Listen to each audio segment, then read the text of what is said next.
Subscribe.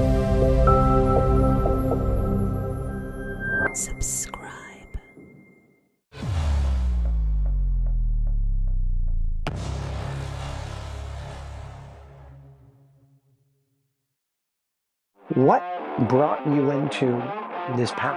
I've been a biohacker for a long time. I've always just been obsessed with what creates a better quality of life for people. What is true, what's good for you, what's bad for you. That's why I love what you do. That's why I do what I do, to help those people see through a lot of the scary things that people don't want to face. America is in a tough spot. You and I have a long friendship, and I've been waiting to have this conversation with you for a long time. We don't deal with our future generations. We're not going to have one very soon, especially with what's been happening in this country over the past few years.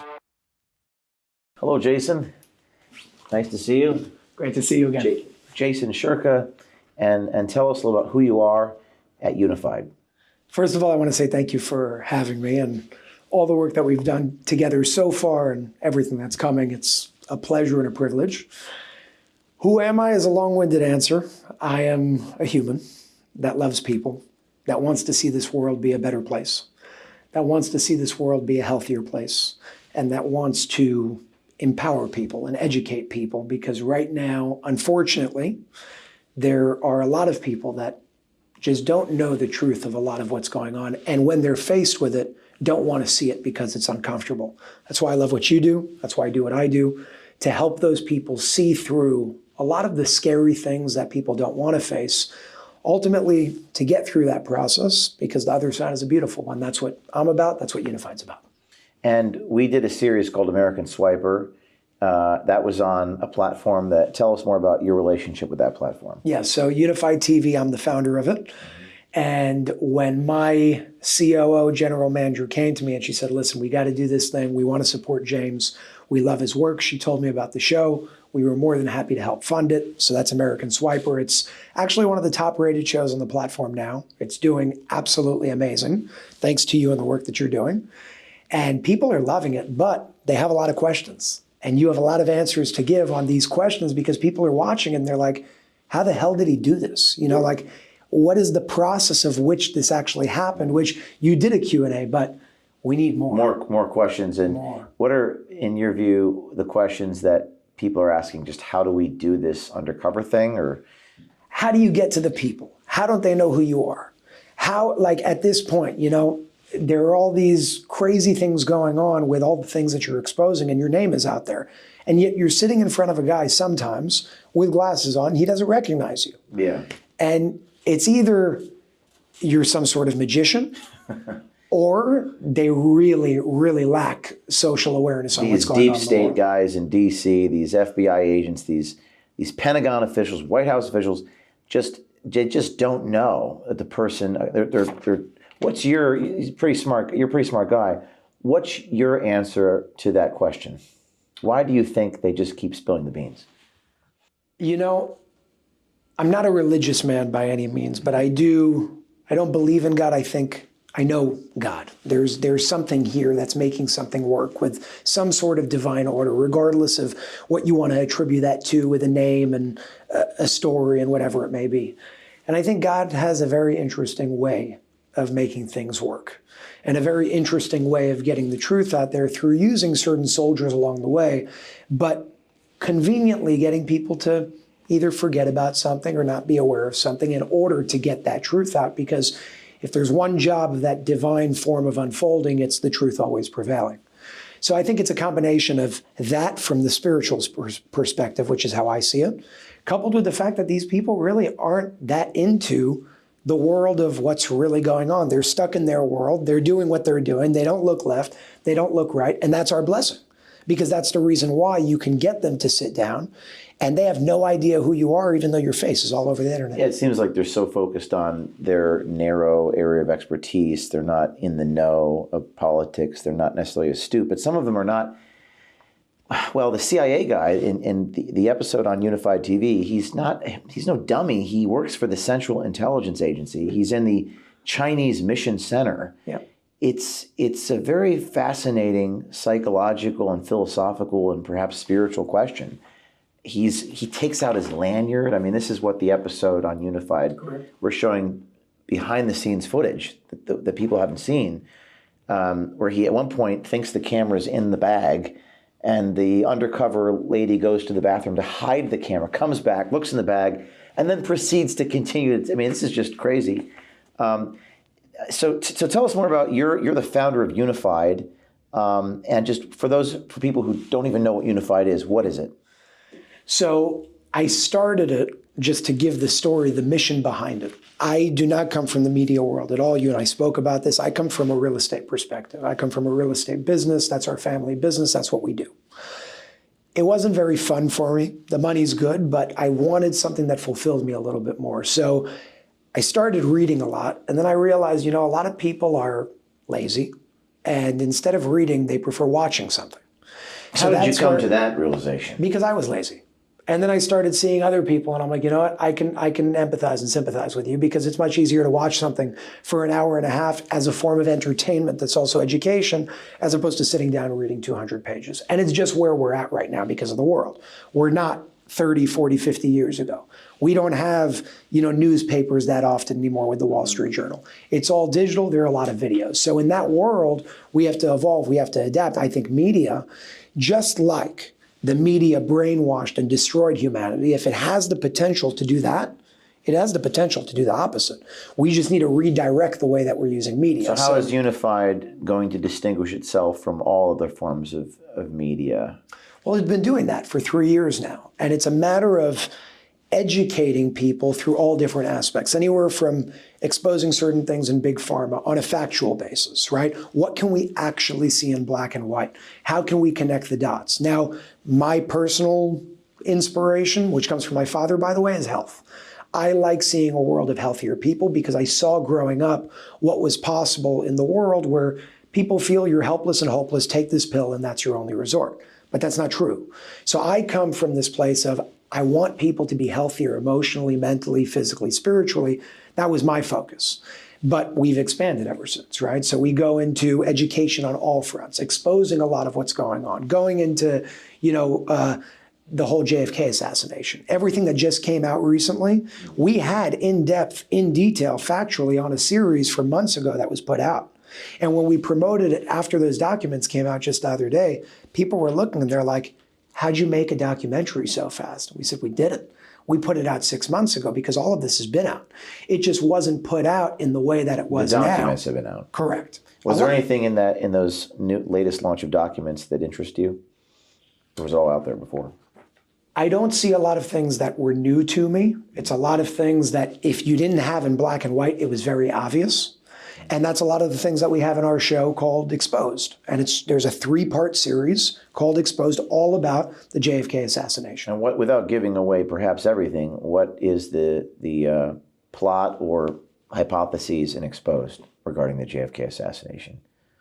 Many, but the main one is the CIA is behind it. CIA behind it. And you have some really, really nasty people that people put a lot of sort of trust into, that are authority figures that don't have our best interests. And it's hard for people to wrap their heads around that. That's why during 2020 with everything that was happening, people are like, what do you mean Anthony Fauci? There's no way. There's no way he could be a bad guy, because we were told that, he's this amazing doctor that's here to come and save you. Same thing with Bill Gates. He's this amazing philanthropist. Well, what kind of guy that gives donations triples his net worth after giving a donation? That's called an investment, not a donation.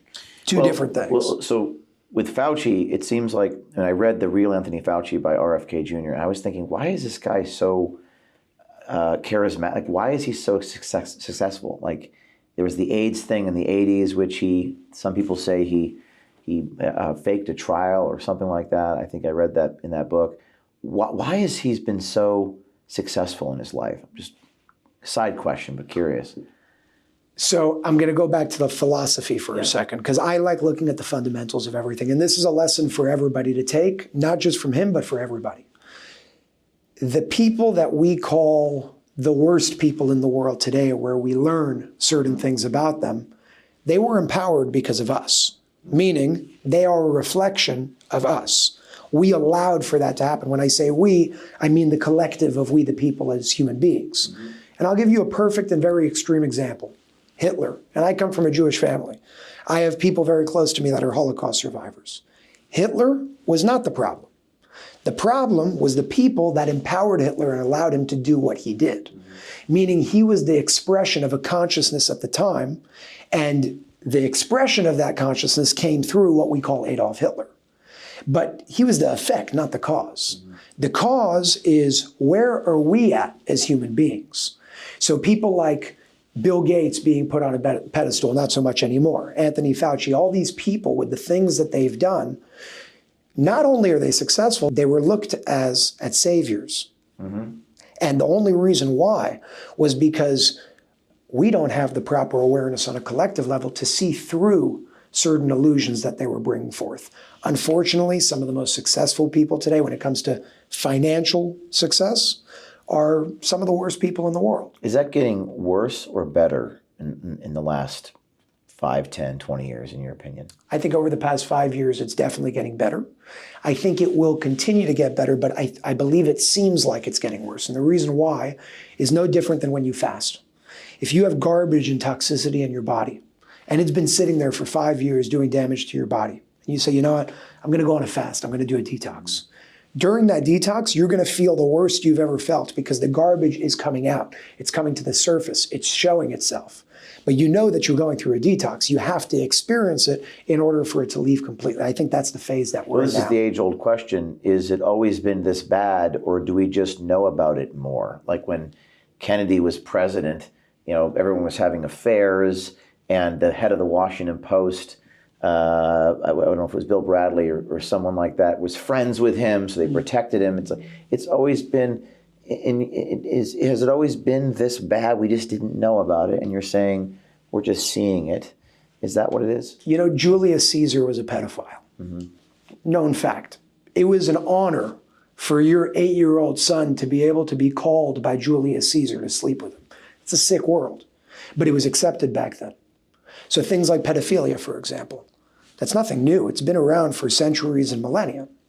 At some points it was accepted. Then it became not accepted, thank God, because people started waking up to certain things that were going on. My point is I think it's always been here. The difference is sometimes throughout life, and this goes back to the spiritual, philosophical side for a second, we are here as one united organism. That's how I see humanity, to wake each other up. And the more asleep we are, imagine you're sleeping in a room, to give you a visualization. If you're sleeping in a room and I need to wake you up, I'm not going to, pour a bucket of water on you in the beginning. I'm going to tap you and I'll say, James, wake up. And you don't wake up. So then I'm going to tap you harder and you don't wake up. And then I'm going to start shaking you and you don't wake up. And I'm going to keep increasing the intensity of trying to wake you up for your own benefit. That will get to a point of something that seems tragic, like I just smacked you in the face. But the longer or the deeper you are asleep, the louder the signals need to become. The signals seem like they are bad things, but they're not. They're that oneness that's trying to wake us up. That's how I see it from the fundamental aspect of it all. And that's the situation that we're in now. COVID was a perfect example. Great awakening for a lot of people. It seemed like it woke a lot of people up. But it was a punch in the face. Right. There were a lot of things that happened before then that were the nudge and the tap and the little movements of wake up, wake up, wake up. We chose not to. So if we chose not to, well, if something's got to wake us up, it's going to get louder till we do. So UNIFYD TV is in the business of trying to wake people up through information, through visual information. And you have the one show, American Swiper, with us. Which I love. You have the JFK assassination show. What was the name of that one? That's Exposed. I will have to watch that. I haven't watched that one. That's just one 3-part series. Exposed is broken up into other topics. So we did one on Boeing and everything that was going on with Boeing, the planes. You're exposing Boeing? Or, big time. And this was after the recent crashes? Or? Correct. Okay. We did another one on the death of Princess Diana. The death of Princess Diana. Yeah, so we have a lot of different topics and now a whole other plethora of those episodes coming out. And how many shows do you have on there, the original programming? About 500, 600, 700 titles. 700? Yeah.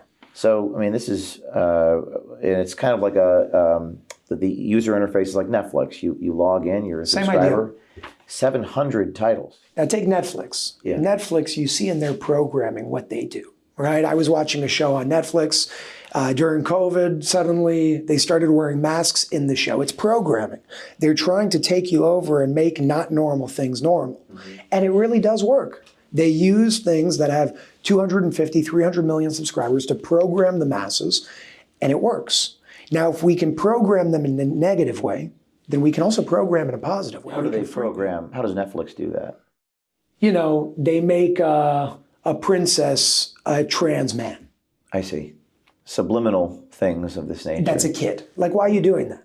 Yeah. You know? And well, most people are spending their time on Instagram, and I'm a victim of this too. I have to do it with work, but you get addicted to the swiping, and the algorithm reads your mind and feeds you. What is your thought on that? And its Your effects on humanity? your algorithm is a perfect expression of you. It's like, it's actually pretty cool, because if you think about it, how reality works is also an algorithm. Your thoughts, your beliefs, all of those things create the reality around you just on the level of energy. The energy that you radiate at is exactly what's going to meet you. And there are scientific studies showing that. It's no longer this like spiritual woo-woo weird thing. I'm an empirical man. I like seeing, show me proof, as crazy as it is, let me try and understand it. So life is an algorithm. If you're a really, really depressed person, you're going to see a lot of negative things start happening to you because that's your perception of how you're seeing life. Manifestation almost. It's energy. Energy. It's you know, they did a study, they took a tuning fork. 432 hertz, let's say, is the tuning fork. You hit it, it starts vibrating. Well, if I have a tuning fork over here that's 500 hertz, nothing's going to happen. But if this tuning fork also is 432 hertz, when I make this one vibrate, this one starts vibrating without anything touching it. It's like a radio. For me and you to communicate, if I'm on channel 5 and you're on 4, we can't talk to each other. But if you're on channel 4 and I go to channel 4, we're going to be able to talk. Same thing like the radio. You want to listen to country. You want to listen to hip hop. Different types of radio stations. Different frequencies, AM and FM, that each station is hosted on. Life works in the same way. Your algorithm works in the same way. The problem is they've weaponized that. So they can push certain things in the algorithm to now reverse engineer your own algorithm of reality, push things for you to see to make a part of your reality that would have never been a part of your reality, like go get this thing in your arm that nobody knows what it does, that no studies have ever been done on, and that shows is actually negative for your health. But let's make it normal, and let's give it to your kid, about 18 of them by the age of 12 months old. That's not normal. We've made it normal. Is the solution to the algorithm's effect on humanity just to get off of Instagram, for example? Just get off of it. What do you think about that? I have an opposite approach. Let's go to AI. A lot of people talk about the negative sides of AI, but AI is a reflection of the inputs that you put into the system. So if the good people leave AI and allow the negative, lower consciousness sort of things to input the information and the knowledge, the AI is going to turn very evil. It's going to turn bad over time because it's a reflection of the operator. That means that if enough operators that are of higher awareness and higher knowledge start inputting information, you can actually have the reflection of that AI be something positive. Same thing with the algorithm. So I would actually use it for the positive side, because nothing is good or bad in that world. It's based on the intentions of the operator. If I am an operator behind that thing that wants to do bad, I can do bad like a knife. I can stab you. I can make a salad. We can turn every form of technology that is negative into something positive. But to do that, the answers lie within ourselves. We have to change ourselves in order to have a different reflection of our expressions. Well, you and I were talking about this when we were having lunch here today, which is just to me, from my experience, it's just the economics of mass media. It seems like the purpose of most of these technology firms are just to make money, and you're not the customer is not. I mean, they're using the people that are using the app to sell products to. Isn't that the goal of these large companies that have these algorithms? We are the product. Right. That's why it's free, because it's not free. What you're selling is your energy, your attention. That's why when you turn on the news, we were talking about this earlier. And like you said with your movie Line in the Sand, people said this should be free for the world. Yes. People tell me that all the time with UNIFYD TV. The comment we got was, why isn't this free? And the point you made to me was they don't treat a book like it should be free. Or I said the James Cameron movie isn't free, but maybe something's, they think less of it if you offer it for free as well. So that's interesting. And you also, I mean, listen, it costs you a lot of money. It's not a free thing to put together. I mean, investigative journalism is extremely expensive, and I've been struggling. I wrote a book called American Muckraker, which I'll give you a copy of. Okay. And it's really one of the common themes is just people don't do it. It's not something you see. It's much in demand. Everyone wants to see it. And the problem with the New York Times and these other, I read the New York Times. I read it every week. And they got some good international coverage, but it's colored, it's filled with innuendo and half-truths. You know how they do it. Yeah. But there's a real appetite for real, quality, rich journalism. But you just don't see it. And my theory is that it's just too expensive. Yes. And we were talking about this, and maybe you have some thoughts on this because you have some shows on UNIFYD and how we can bring that back. I think that there's a major demand, like you said. People are hungry for information. And there really are some people, unfortunately, because of the situation that we're in now in the world, there are a lot of people that can't afford a lot of things. And when you can help, we help those people. But we can only help those people when the people that do have show support. And that's how we kind of share the wealth, not just with money, but with knowledge. That's the most important thing beyond money. Because if somebody doesn't have knowledge, but you give them all the money in the world, the money's not worth anything because you're not using it the right way. So I think when it comes to investigative journalism, content that we do in general with UNIFYD TV, number one, there's many ways that we can do things to kind of benefit all sides of the party. But people first and foremost have to understand that nothing is free in the world. And the only reason why people say, why isn't that free? And they'll never say that about a book is because books aren't free anywhere, but media is. Media has been or free. at least it's perceived to be. But it's not free. No. Because they have commercials in there and they're selling auto, most for the local TV, it was local auto dealerships. And for the large news, a lot of it's pharmaceutical products. Brought to you by Pfizer, right? And we've been conditioned since we were young, that's normal. Yep. Maybe that isn't normal. I mean, I don't know, but media is not free, you're saying. Well, the cost of media, because it seems to be free because we think of money, is literally the current situation our entire world is in right now. What if I told you that ever since media started, if you paid $10 a month, that's it, $10 a month, $20 a month, you would never have all the problems of brainwashing that we have in our world today. And people will say, how's that possible? Well, that amount of money is how much you're worth in terms of your attention when you're watching CNN and Fox News and so on and so forth. Yeah. And the attention that they get from you by showing you those commercials is how those stations are actually funding themselves through ads. So the cost is brainwashing, and brainwashing leads us to a really ugly You're also world. spending a lot more than $12 to $20 a month because you're buying the products advertised to you on those platforms. But Correct. people are perhaps penny wise and pound foolish. I want to save, I'm not going to subscribe. I want to save $15 a month. And they're not thinking about the larger issues that you're referencing. Because of education. It all comes down to education. What do you mean by that? If we were educated on how to see certain things, let's say from a business perspective, from a financial perspective, from really every perspective, you wouldn't be able to deceive people anymore. We can only deceive people that are not educated. Well, it also seems to be like discipline, just the will to not participate in temptation, because it's very tempting to, speaking first, go on Instagram and get addicted to that, or watch TV and look at the advertising. It's very tempting. So it's education and discipline.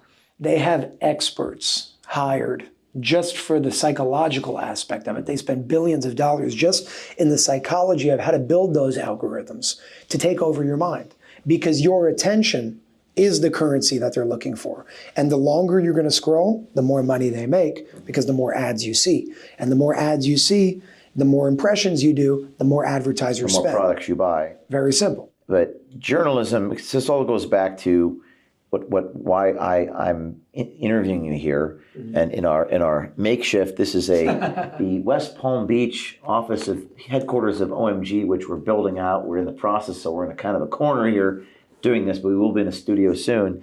And I'm fascinated specifically. There's two different issues here. There's journalism. There's also the health industry you're involved in. But on the journalism side, investigative reporting is hard to come by, and you're doing some things. You're supporting us. Our show is on your platform. What's the future of what you're doing? Where do you go from here with UNIFYD and expanding what you're doing?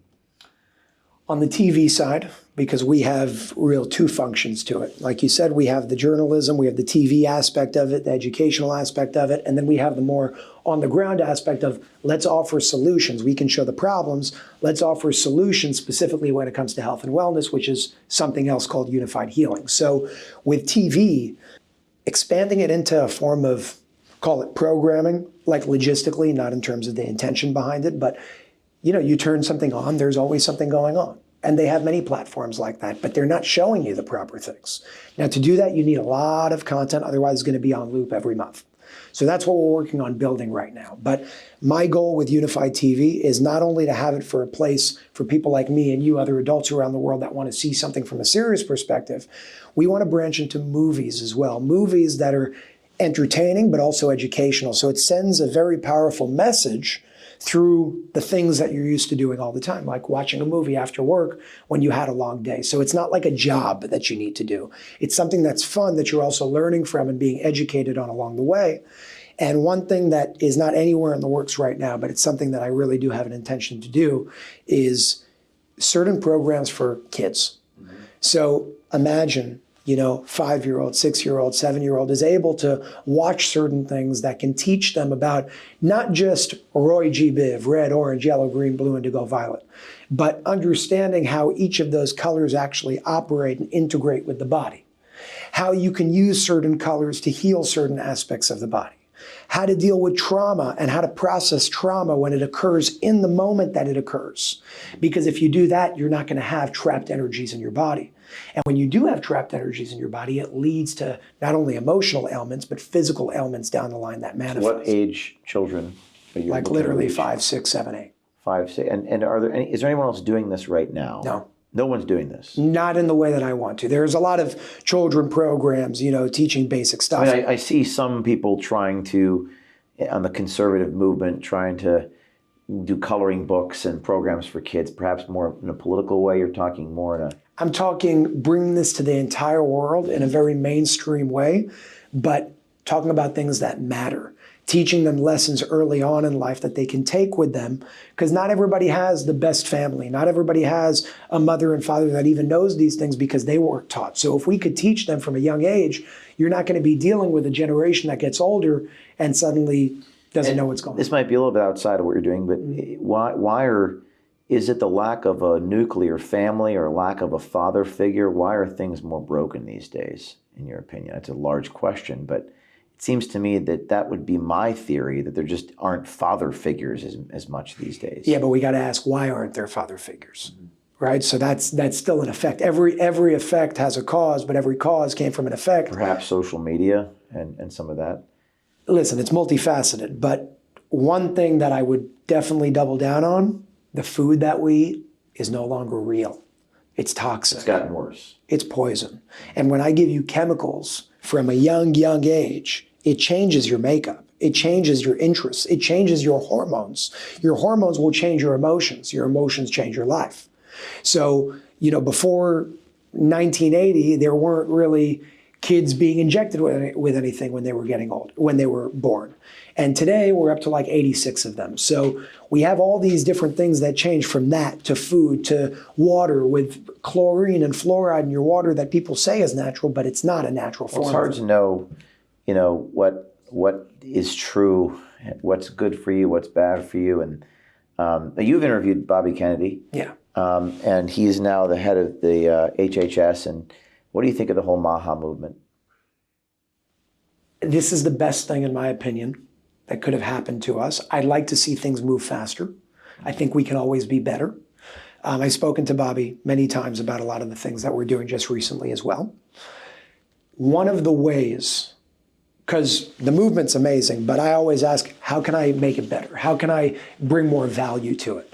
And one of the ways that we're doing it is through the other aspect of UNIFYD, which is unified healing, of bringing wellness technologies to the world that can help people not be healed, but help people heal themselves. And the difference is very, very important. Right now, we're in a world where like, take this pill, it's going to change your life, but you may have like, bleeding out of your eyes as a side effect.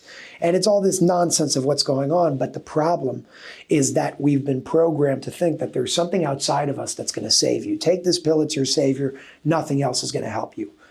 My goal, in conjunction with the intention of MAHA and Make America Healthy Again, but really make humanity healthy again, not just one country, but this whole world, is empowering people, reminding people that our bodies are perfect. Our bodies have self-healing mechanisms. Instead of trying to think that we're smarter than it, if you can actually not get in the way and empower the body to do what it does best by giving it specific resources and environments to really enhance and optimize its ability to heal itself, this whole world will change very, very quickly. And that's what we're doing with Unified Healing in honor of Make America Healthy Again. How are you? Tell me more about what you do with this healing. Like, give me some examples. So, one of the main technologies, and really Unified Healing represents multiple technologies, and we consider them to be the world's leading energy-based technologies in the world. Meaning, the best forms of energy-based technologies that you can go into that don't have side effects, that are not invasive, and that are not making any medical claims, but just things that you can use to re-optimize you, to re-optimize the structure of water in your body, to re-optimize the movement of energy in your body. That's what Unified Healing is about. So I started that about 2.5, 3 years ago. In 3 years, thanks to a lot of amazing people that stepped up around the world, we've helped open over 500 centers around the world in over 50 countries around the world. 250 of those centers are in the United States. One of the focuses that we have with our center owners as well is veterans in the United States specifically, helping them because they're in a situation where not only they deserve that help, but they need that help as well. And one of the main technologies that we're bringing forth to the world, that we brought forth to the world, is called the light system. So it's basically an energy-based technology using light, color therapy, and certain aspects in between, but it's all based on light, to make it real simple, to help the body re-optimize itself. So think, blue light therapy, red light therapy. 10 years ago, we thought it was crazy. Today, everybody uses it. It's in gyms around here. It's a normal thing. And for those of, naive or ignorant to this, what exactly, how does it work? It's actually very simple, and I'll make it simple because I don't believe in making things complex. I want everybody to understand. Your body, my body, is made of not something physical, but atoms that vibrate. Atoms are 99.999% non-physical, meaning you are 99.999% not physical. What do you mean by that? Meaning we see ourselves, we experience ourselves as physical vessels. But from a scientific perspective, you are made of more energy than you are matter. 0.0001% of you is matter. It seems like it's 100% because that's how we understand and sort of take energy and decode it to have a physical experience. But from a scientific, empirical evidence perspective, we are not physical beings. You're made up of energy. Everything in you is built on energy. When you understand it from the level of energy, frequency, and vibration from a scientific perspective, because I'm all about the science behind it, well, then you'll understand that your heart, as an organ, has a specific frequency to it. And it has an optimal frequency when it works in its optimal way.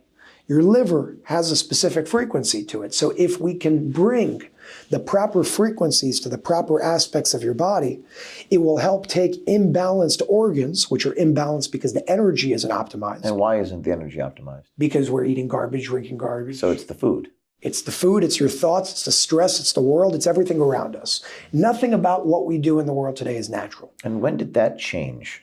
When we started wearing shoes. Started wearing shoes. The moment and again, I'm not saying let's go back to cavemen, right? We live in this world. It's been this way for a couple thousand years. It's been going in this direction for a couple thousand years. Was there a point in the 20th century or the last 10, 20, 30, 40, 50 years where it remarkably changed? Industrial revolution, things became more commercialized, a lot more chemicals started coming into what we're drinking out of and eating out of. It became unnatural. There are side effects to it. You go to medical literature, in the 1700s, they knew what cancer was. There were almost zero cases.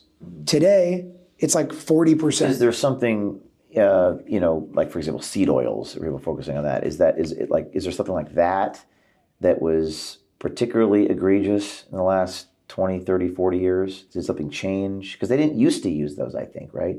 No, and I know you know this.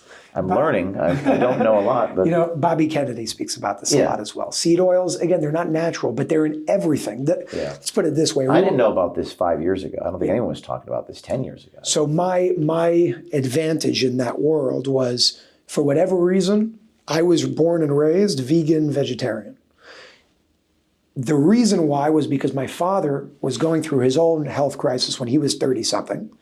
He started educating himself on a lot of things. He changed his diet, and when doctors told him you're not going to be able to walk by age 33, he was, doing everything with flying colors after that by going through his own education process on health. So I grew up just around that time. So he started raising me in that way and taught me about a lot of these things early on. So he told you to be vegan? I was born and raised that way. That's it's how I was raised. Vegan? For the most part. Every so often I'll have eggs, things like that, but for the most part. No, I've never eaten meat. Do you advise people not eat red meat?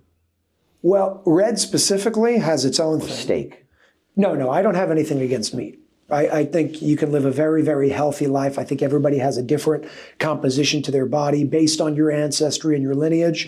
If your ancestry and your ancestors in general, let's say you come from Ireland, and your ancestors have been eating meat for 3,000 years, suddenly you're going to go and say, I'm just going to eat fruits and some vegetables. It may not be the smartest thing to do right away, because it's not just if you're 40 today and you've been eating meat for 40 years. No, you've been eating meat for 3,040 years because of your ancestors.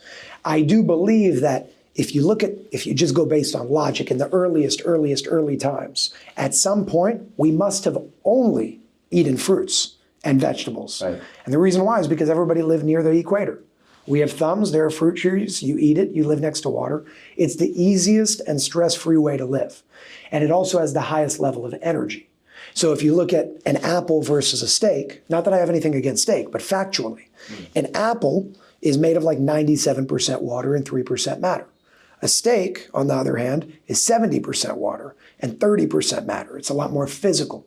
So and this is a generalization, based on what you eat, the hormones and the chemicals in your brain will change. The hormones in your body will change. People that are eating more of like a raw food diet are going to be much calmer individuals. People that eat meat and only meat over and over and over again usually will be more material and aggressive individuals. Like who's Jordan Peterson? I think he and his daughter, Michaela, all they do is eat meat. Yeah. So, I guess what you're saying is it depends. But he's a very gentle person. He's a very gentle person. 100%. So that would depend upon your history, your makeup, your biochemistry. I think there's a million different factors. Yeah. So how does someone know? Do they just use common sense, intuition, trial and error?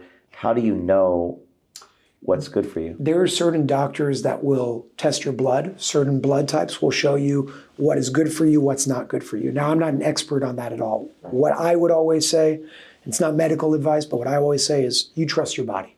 You want to try and eat less meat and see what happens for you, give it a shot. It's almost like a trial and error thing. Yeah, and if your body doesn't feel good, don't do it. And if it feels great, do it. Follow your own body and what you do. So this energy system, this light, I actually, in full disclosure, I did it in Los Angeles. I did it once. I need to do it again, but I definitely felt it affect me. I remember doing that. Yeah. So you're doing this light therapy, and how is that going?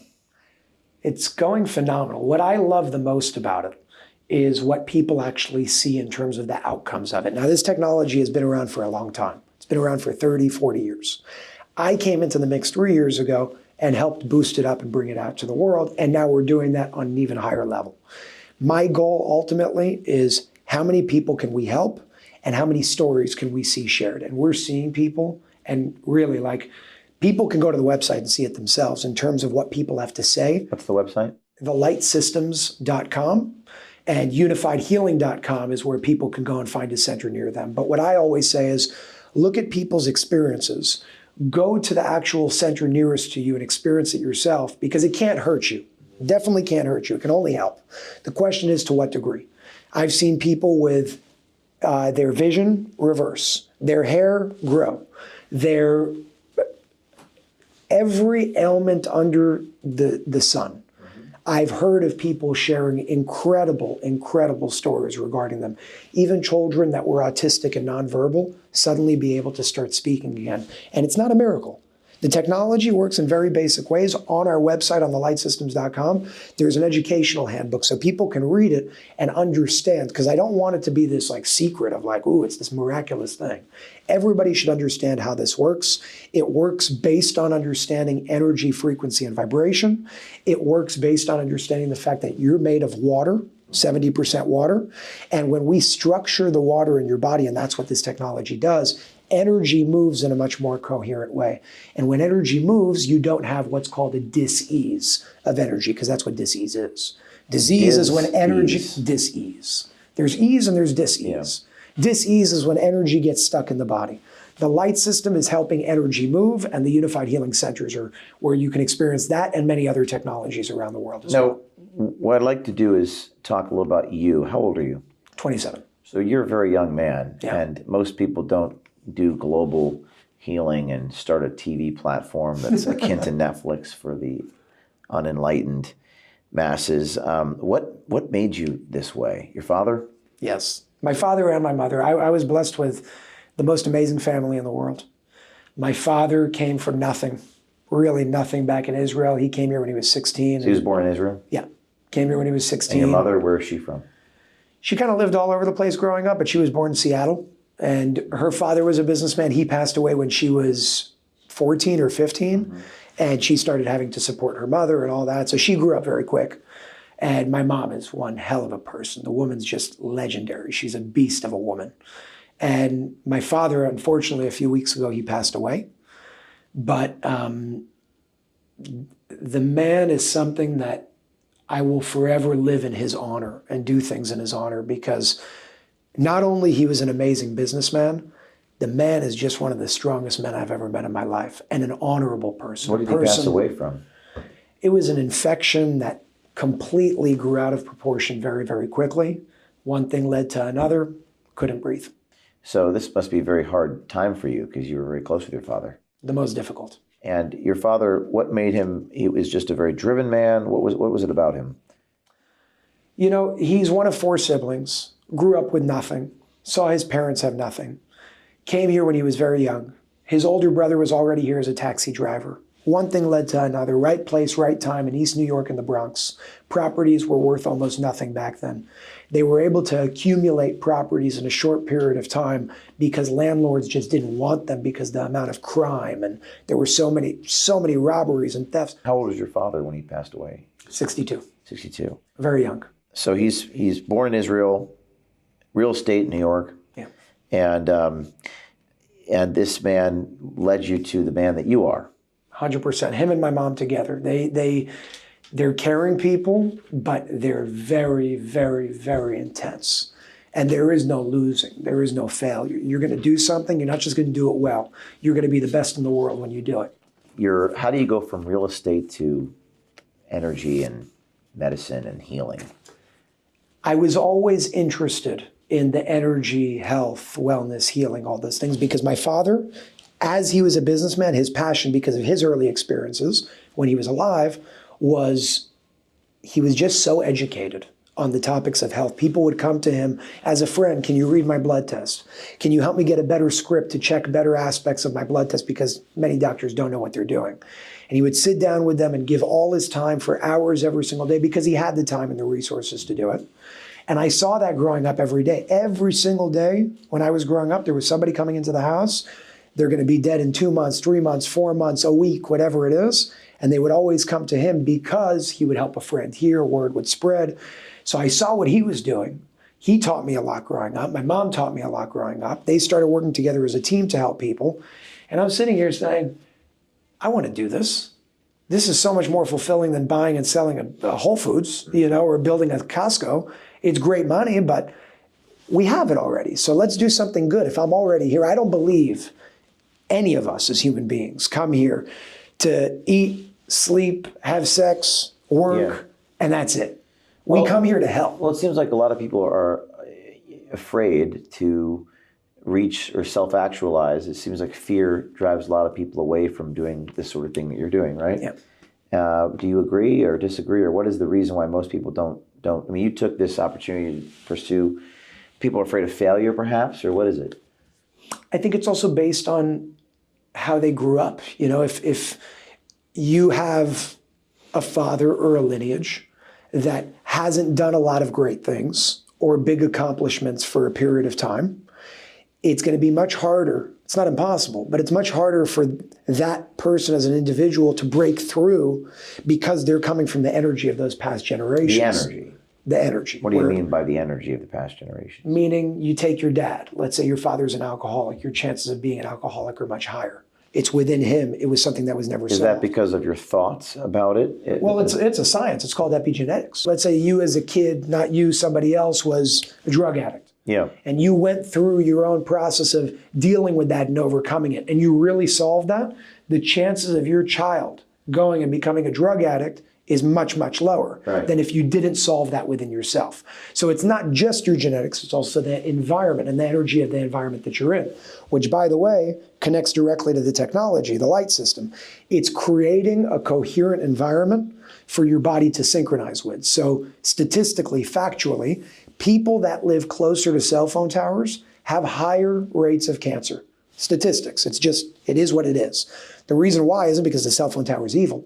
It's because it's radiating a frequency that's not compatible with your body. You synchronize with that incompatible frequency, energy can't move, dis-ease.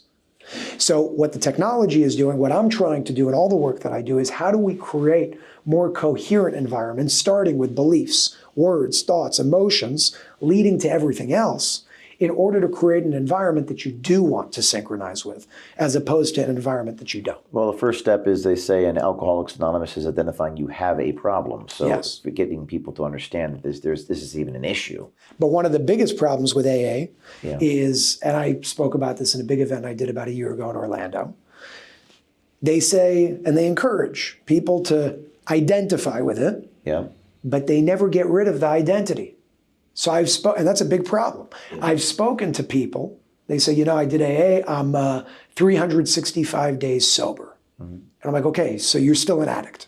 Because you just told me you're 365 days sober, which means your identity is one of an addict that is taking the action of being sober. So what do we learn from that? If you want to make a change in your life, it's not about the actions that need to change. It's your identity that needs to change.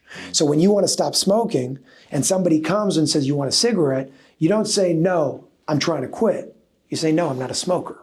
You change the level of identity in order to change the action. Otherwise, if you do it in reverse, you'll change the action for 6 months, a year, 2, and eventually you're going to relapse. Some of these are just thoughts and for, you know, as someone who's a layman here, and I have no expertise in what you're saying, but I'm just approaching it as a journalist and trying to understand.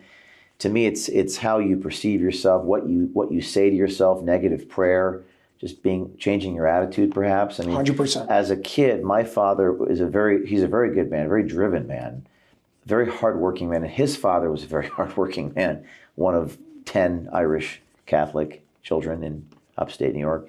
So I come from a family of very, very hardworking, very industrious, I mean, almost to the point where they work too hard. And that's how I was raised in suburban New York, where it was not everyone is working, with, bricklaying and roofing. And that's what I did on weekends. And that was very normal to me. And perhaps a different world in the 80s and 90s. I don't know if that life that I came from is going to exist for kids. But that's was very normal to me. And then when I got older, I saw that was not a typical upbringing. To have my parents are still married, they still love each other. They're in their late 60s. That's highly unusual. And I've seen that people come from broken. Most people have issues with their parents. There's something to that. I think a lot of it, and I'm American and I love America, but I think a lot of it has to do with the culture in our country. We lack respect. We lack honor as a country, and we need to bring that back. Well, it's counterintuitive because we come from the land of the free and the home of the brave. You think honor would be tightly associated with American. You know, I come from a Middle Eastern family. If I ever disrespected my father or my mother or said anything out of place, I'm getting my ass beat. You know how many people I saw, and it was always generally in the more Americanized overtime households. They're cursing at their mom, they're cursing at their dad, and the parents are taking it. That's what breaks a home. What breaks a home is when the parents, in my opinion, when the parents they've become weak to a point where you can't control the child. Tolerating disrespect. Big time. Yeah. When you lack honor and respect, you have nothing. Yeah, well, that seems to be diminishing. And it seems, people being aware. I mean, I didn't really understand these dynamics about my parents until I was probably in my 30s. Probably, I wasn't even until 30 years old. I'm 40 now, but it was about maybe almost a decade ago I started to realize, and then maybe in my mid to late 30s now, I said, wow, I came from a different upbringing than most people. Everyone has different upbringings, but perhaps that's true. Your father and your grandfather and your great-grandfather, but you're also talking back in Ireland 3,000 years ago. What did we eat? Was it potatoes and fruit? I don't know if there's a lot of fruit in Ireland, but you think about what makes you the way you are. But humans also adapt quicker than most other species, right? Relatively. Relatively. We are the best technology in the world. Yeah. Look at this. It's like, how does this work with a trillion things happening at the same time? Where's the battery? Yeah. They say the heart. What's pumping the heart? Where's it coming from? Does your technology, in terms of energy, there's the energy that you've been using, there's also like literally fatigue, that people just feel tired all the time. Yes. Now. How do you deal with that issue? You're literally re-energizing on a scientific perspective. Your powerhouse within every single one of your cells is called basically your mitochondria. You want to instill more power and invigorate those cells. So scientifically speaking, every single one of the cells in our bodies have a charge. If you were to add up all the millivolts in your cells, it comes out to like 2 trillion volts that your body has at any given time, which would kill anything and power cities. And that's what's in your body right now. Now, to make it real simple and give you the science behind it as well, so you can also look into this yourself. When your cells lack the proper level of electricity, or what they call millivolts, you start experiencing things like disease because you don't have the proper energy moving through your body. If you can raise that cellular millivoltage, you're changing the environment in your body. How do you do that? That's what the technology does. It creates an environment through also what's called photonic collision. This is getting a little sciencey for a second, but photons are like particles of light. When you collide photons in a specific way, that charge creates an optimal charge for your body to synchronize with. So think about it as like a wireless cellular charger for your cells, just like you have the wireless charger for your iPhone, same thing. Your iPhone works better at 100% than when it's at 3%. It starts lagging. It doesn't work real great at that point. We're no different. We're electrical beings. You need energy and electricity in the cells to operate. So by the mechanism of the system, without going too much into the science, but the handbook and the educational handbook on the website explains all of it, it increases your cellular charge, which increases the level of oxygen in your blood. It increases the pH of your body because they're all directly correlated, and it changes your overall being. So thank God I'm not sick in any way, but when I feel completely run over by a truck from all the work that I do a lot, and I know you experience that a lot, I sleep in it, and it changes everything for me. You what? I sleep around the system. You sleep around the system? Yeah. What do you mean by that? Meaning when you see the system, it's like big units in a room that don't touch you. You saw it yourself. You're in the room of the environment that it's creating. I sleep in the room with it. For 8 hours? 8, 9, 10 hours sometimes. There's no overuse of it. It doesn't. No. Because all it's doing is creating a coherent environment for your body to synchronize with. All the benefits of that are multifold, structuring the water in your body. What do your critics say? Do you have any critics, any skeptics? Yeah. What do they 100%. Say? Take quantum physics and Newtonian physics. Those are two different aspects of science where, like Albert Einstein went the quantum way, and then I forgot the other guy, but Newton essentially was the one that started the other one. One is linear, the other one is kind of everywhere all the time that we can't really understand. So it's not just my critics, it's critics in general of trying to understand How could everything be connected to everything? It doesn't make sense because we can't measure it. And that's true, we can't measure it completely because it's not linear. Our machines measure things linearly. But in terms of what it's actually built on, when you're talking about things like quantum entanglement, nobody understands how the hell that works. They know that it works, but nobody gets it. So the critics go against it saying, we don't understand it, therefore, no. What I focus on as the person that I am is, you could say whatever you want. I want to see what is the outcome of this specifically. What are the results of this? What am I seeing on the ground? Because even if you gave me a study, you could falsify the study. We see it all the time with the people that fund them. I want to see it with my own eyes. I saw my own family members. I saw my own family's pets, dogs, overcome things that were almost terminal, that changed their lives forever, which is what really brought me forth and said, you know, we got to bring this. So that's where I brought the light system, but there's so many technologies out there that do great things. Where are your clinics located? 55 countries. So how many are there in the state of Florida, for example? I believe 20. There's one in West Palm Beach or There's one in Boca. Boca. Boca is the energy room, one in Hollandale, one in Brickell in Miami. Layla Sentner, who if you haven't connected with, you should connect with her. She's phenomenal. She has one of the greatest wellness clinics I've ever seen in my life. And you would appreciate being there. Yeah.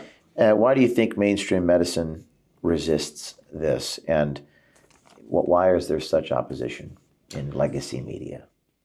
Because the only way legacy media and mainstream medicine can continue to succeed is by making sure that we continue to be disempowered. Meaning, they don't want you to be healthy. They don't want you to die either. They want you to live a long life, but a sick life. Because the average American today is on 6 pharmaceutical drugs every single day, which is a sick world that we live in. So if something were to come out that were to actually help people to a point where it prevents things in the first place where they don't need the drug, the way mainstream medicine, big pharma is built today, they would collapse. Because they're one of the biggest business and industries in the world because you're sick. Meaning they're not a healthcare system. They're a sick care system. And they need you to be sick in order to keep moving forward. And in many ways, we see them create problems and then they say, here's the solution. Is it just financial, economic incentive for them? You know, to a degree, I believe it is. But then there's a degree of like, you're a multi-billionaire, you have over $100 billion. I don't think it comes down to money at that point. I think it comes to ego, greed, and power. Ego, greed, and power in the sense they're worth all that money. They want people to buy their drug just so that they can amass more power? That's my opinion. Because, like, I've sat in the room with some really good people and some really not good people that I found out how not good they were when I was in a meeting with them. And I'll tell you off camera the details of the not good people, and it blew my mind. And I was so happy about it because it was one of the first times at this point, right here in Florida at the Ritz-Carlton, where I was sitting at the table, I realized who's sitting in front of me, and I ruined them with no fear and said exactly. Maybe I should give you a hidden camera now. I mean, I was in shock of what they were saying, and it was like an insult of like, you're coming to me and asking me to help you with that? Yeah. Like, really? I was going to say, what motivates, what is it's power? So I saw their psychology, and you're dealing with like $400 billion deals on this level. And they're not in it for the money. They're just sick people. There's something wrong with them. Well, they're all traumatized from younger. Their childhood issues. Yeah, like I know some of them for sure. Definitely sexually abused, abused. And it causes a problem. So I don't know if it's just money. I think it's a psychological imbalance. But they have all this power and by virtue of their head of industry, they're in charge of what they're doing. So they are empowered, but that sickness has made them industrious enough to get into the position that they're in, albeit perhaps doing not good for humanity. Meaning there's a lot of people that do cooperate with them, and that's also a problem. It's not just the people that are on top. It's the people that got them there also. And that's a much bigger group than 10 or 20 or 30 people. And they're capitalizing on the worst parts of humanity, and they're manipulating people. And I've seen it in my own life. I've seen it with my former board of directors that I was involved in at Project Veritas. But, well, I guess we're coming to an end here. You and I could talk for hours and hours, and we'll continue this conversation perhaps another time. But is there anything I haven't, I mean, we could dive in on a lot of those issues, but is there anything I haven't touched on that you want to speak about? I just really want to share with everybody that the reason why I do this is for a very simple message of empowerment. I want people to look around them. I want people to stop being afraid of standing up and speaking up. I know people have families to tend for and all that, but if enough of us stood up and spoke up and said, you know, this is what I saw, this is what's going on, a lot of the darkness and corruption would stop very, very quickly. And it could change overnight. But we as a collective need to be the ones that make that change. So I know you have a lot of people that love everything that you do, and I'm sure they're going to see this as well. And if there's one message that I could leave them with, just do the right thing. Do the right thing. And don't be afraid of the consequences of doing the right thing. That really is the issue at hand. I mean, it takes a lot of courage to do the right thing. And most people are, I think you're right about that. I don't have children yet. I would love to have children, but I think most people are deterred from doing the right thing for fear of what might happen to them or their children. What do you say to that? That fear is only real if you're one of the few. But if enough of us do it simultaneously, it really doesn't matter because nobody can ever come after you if there are enough people doing it. Right. It's like the ants versus the bees. The bees are the ones in charge. You have the ants. They never want to let one ant stand up because if one ant stands up, and this was from the Ants movie, and it was a perfect thing. When one ant stands up and they allow the ant to stand up, there's 1 billion more of those, and there's only 100 bees. We're the ants, and that's not a disempowering truth. That's an empowering truth. We're part of something massive here. There's a shark, and there's the piranhas. The piranhas come in thousands to take over the shark. That's exactly what we can do. Only instead of being bad piranhas, we could be good ones. So inspire everybody around you to do the same. Stand up, do the right thing, speak up. And if enough of us do it, and even if you impact one person that makes a change, you don't know the butterfly effect. And my father is a perfect example of that. He inspired me as one individual, and I'm reaching millions every single day. And you are too, with your background and what you do. So you never know who you might touch. But so long as you're coming from a heart-centered place, from the right place for a good purpose, it can only lead to good. Well, that's a big important one. It's got to come from the right place. Yeah. You got to have a good heart, and that evil and good is tension in each of our hearts, perhaps, because we all have a little bit of sin or original sin or darkness inside of us, and there's that battle. Final question here is, you know, we live in a very special moment in American history right now. I never thought I'd see in my lifetime, even as relatively young, Doge and all this happening, and although the federal judges are pushing back on what Elon's doing. And what is your, and I hate being asked these predict the future questions. Everyone always asks me, predict the future. What do you think is going to happen? But I'm not going to ask you that. What do you think is happening? And how long do we have in this? I mean, I've said maybe 6 to 9 months until people start talking about the midterms and politics. Just what is your thought on what's happening right now? Because there does seem to be an awakening and special reforms in D.C. What are your thoughts on that? Back to what we said earlier, I think we are in the detox phase of everything that's going on, meaning when they go into that and try to make everything more efficient financially, they're going to find some really bad things. And we may find out that some of the people that we thought were amazing in the movement, even right now, are not. And we can't be surprised when things like that happen. Corruption. Yeah. Even the best people in the world today that are doing that work may not be exactly who they say. Every person has dark things about them. Everybody. The question is to what extent? To what extent? To what limit? For example, if you're making a movie about child sex trafficking to stop it and you're a pedophile, there's a very big problem there, you know? But it's always to what extent. We all have skeletons in the closet. Nobody's perfect. We're all human. The question is to what level, to what extent. Everybody needs to be held accountable. And when we do that, more people will do the right thing. But in short, I think that over the next 6 months specifically, we're going to see a lot of changes that are going to be perceived with very big negative consequences in the short term because we've been in the gutter and the garbage for a long time. To pull us out of that garbage, you got to go through the trash. That's what we're doing right now. I do see a bright future on the other side. I think 2026, already starting this year, but 2026 is going to be a much brighter year.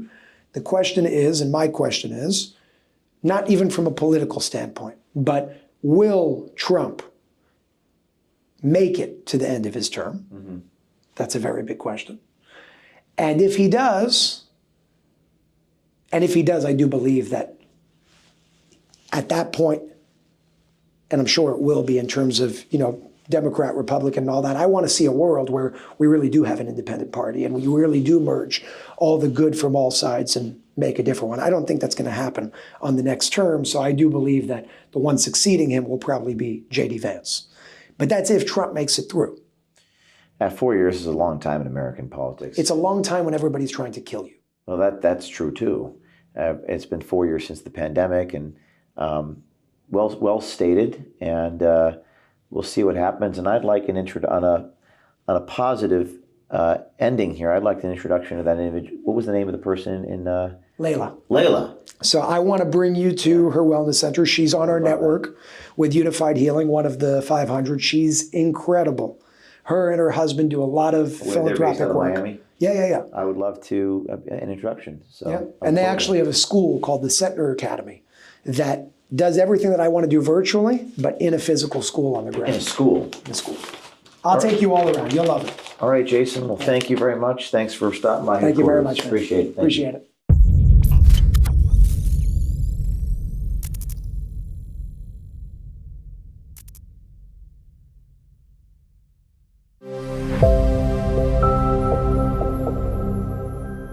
Subscribe.